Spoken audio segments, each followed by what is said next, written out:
was in 8th grade, long time ago. I'm Kevin's girlfriend. He was funny, that's why we called him Goofy. He was real laid back. He was somebody good to talk to if you ever had problems or anything. It was September 15th. I remember the day, can't forget it. We was here it is, guys, in his mom's living room. Got it. No problem. And he just kept getting phone calls. The phone calls was from Edgar, which is somebody that we had went to high school with. He just kept calling, so finally Kevin answered. Hey, babe, Edgar's ready to be picked up. Sure, I'm kind of hungry. Can we stop somewhere? Yeah. Hey, Mom! Kevin! We'll be back in a few minutes. All right. Now be careful now, all right? Kevin told me that we need to go pick up a friend and that he'll be right back. We found a young black male seated in the driver's seat, and he was injured and bleeding.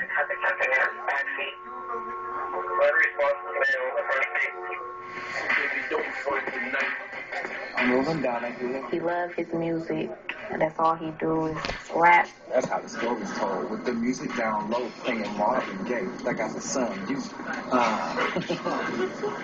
So we go pick Edgar up. Ain't no lie till I die. When we see him, it looked like he owned something because the way he was standing, the way he was dressed. What's up? All good? Hey, Nat. Hungry? Best about to make a quick stop at the mini market. Papa.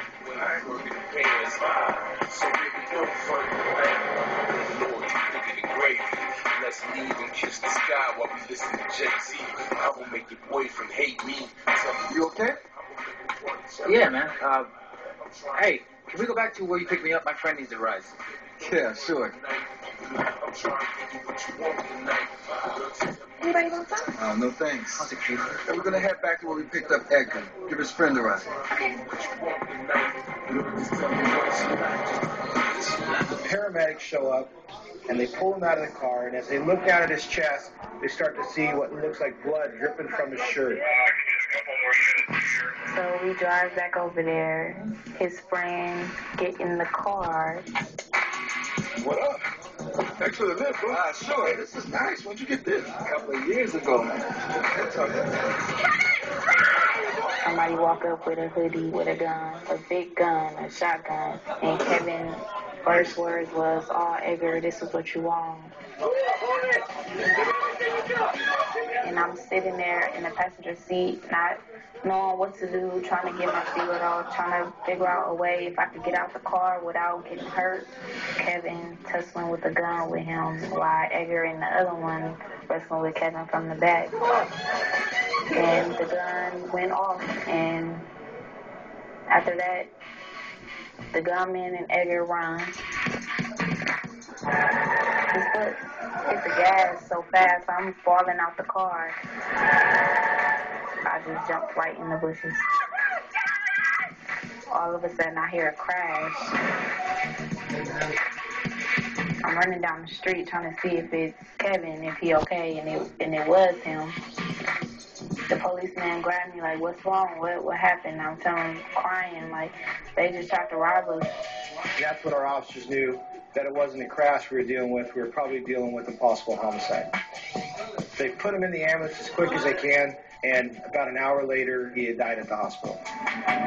Kevin's girlfriend at the location told us it was an ambush and a robbery that went bad.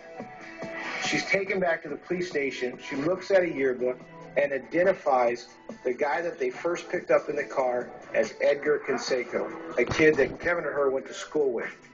Edgar's located, arrested, brought down to the police station, and interviewed. He identifies the shooter as James Flacco Stancampiano, and the guy who got in the back seat next to him as Emmanuel Manny Mendoza, Hispanic gang members from Tracy that belong to the Tracy Norteño gang.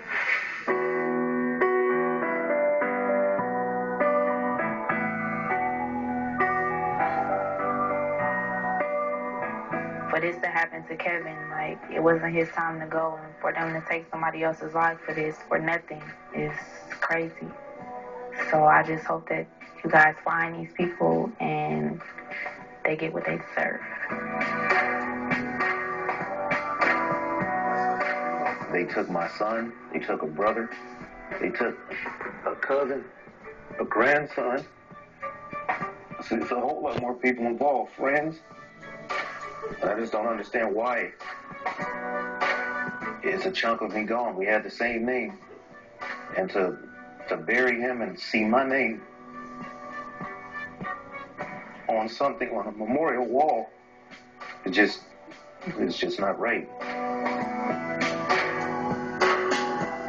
You took my life away from me. You took my life away from me. You took away my purpose in life.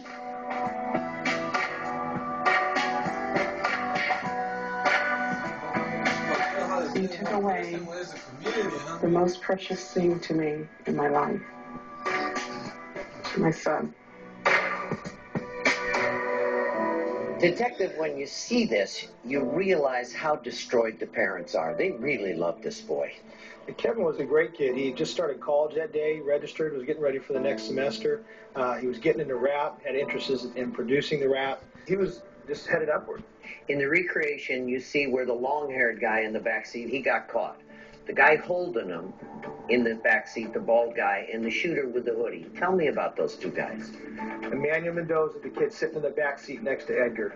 He's a Tracy Norteño gang member, grew up in the gang. He's more of a stockier build than the other two guys. That's how he was identifiable. Tattoos, but one of his distinct tattoos that he recently got was a W tattoo in cursive, just like the W on the Washington Nationals baseball team had. Right on his right hand. Right on the back of his right hand. The shooter with the hoodie on. Skinny kid, James Stan Campiano, he got the nickname Flacco. Everybody associates him as Flacco, and we haven't seen him since that day. Where could these two punks have run to? Emmanuel Mendoza. He more than likely is hanging out with family members either in El Paso, Texas, or possibly even in Juarez, Mexico. We got lots of fans in Mexico, so he could be across the border. Very possible. The other guy. James Stan Campiano. He's got ties, and his family has homes in upper state New York and South Florida.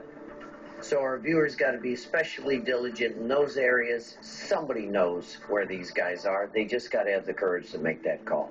We won't stop until they're all in custody. This guy, I believe, is just evil.